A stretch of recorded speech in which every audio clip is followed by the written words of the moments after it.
tour of the allotment. There's not much happening here right now, but I'll walk you around and you can have a little look at our space. Well, the light's starting to fade here. We've got a little bit of late afternoon sun that you can see glaring. But anyway, I'll just continue with a quick tour. This is a shed. We decided to invest in a new 8x6 shed, primarily because the only shed that was actually on site when we came was an old metal one, which we could barely fit the tools in, let alone Johnny and I. The other thing is we're hoping that the grandchildren, Alice and Archie, will spend a lot of time here, and I wanted a comfortable space so that it would be an encouragement for them to come rather than, you know, sitting in something that was dark and cold. Anyway, just a quick turn round, and here's the greenhouse. This was a great buy. We bought it from a pre-loved site, brought it down from Preston on the back of a truck, and then proceeded to erect it, which was quite a tall order for people that had never even stepped in a greenhouse before, I guess. So it's quite exciting. First greenhouse, first shed. Right, tell you a bit about what I'm growing. Here are some carrots that we've had in since, I think, back end of July. They are sugar snacks. They're, I think, a tall, or rather a long, thin carrot. Tall, since when have carrots been tall? A long, thin carrot, quite a sweet variety. We have had a couple, but not enough so far to put on a plate. Right, moving on. Here we've got the winter garlic. We've got 3 varieties growing here.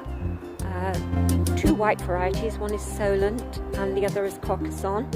Started these off in the greenhouse on the recommendation of one of the other growers, and it seems to have worked. They're doing really well since I transplanted them out here about, well, possibly about 6 weeks ago.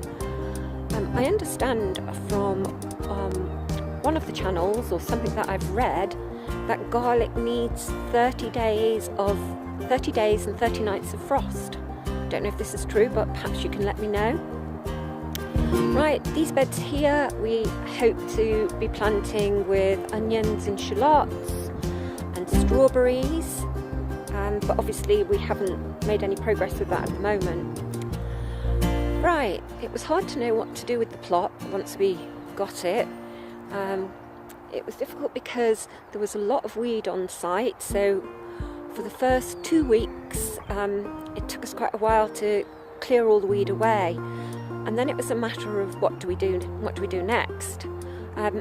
So what I've done, I've planted some green manure. I think we've got 3 varieties of green manure here. Sowing was a bit erratic, but I'm also experimenting with I suppose it's a no-dig underneath this bit here and over the other side. We've actually got a huge space that I've covered with cardboard and then put the contents of the compost bin on top. So I'm following Alice Fowler's advice. She reckons that the earthworms will come up and eat their way through the through the cardboard and then take the compost back down into the soil. We feel really happy with the quality of the soil that seems to be on the plot.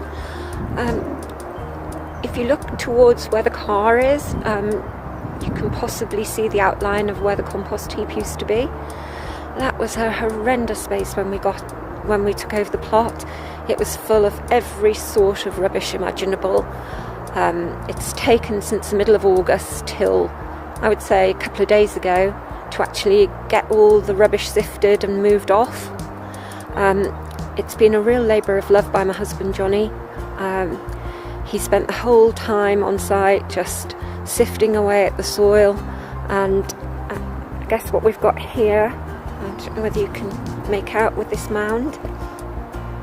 Yeah, this is the content of the compost heap, which obviously we've been putting on top of the cardboard, so hopefully all that nitrogen will go back into the soil and we'll have a good start for next year. The only thing is, it's taken him so long to actually clear this space, and he's been using like a tray to sift everything, so of course the joke at the moment is, well, where's Johnny? He's gone riddling again. Right, turning round, walking back up, you can see the brassica bed.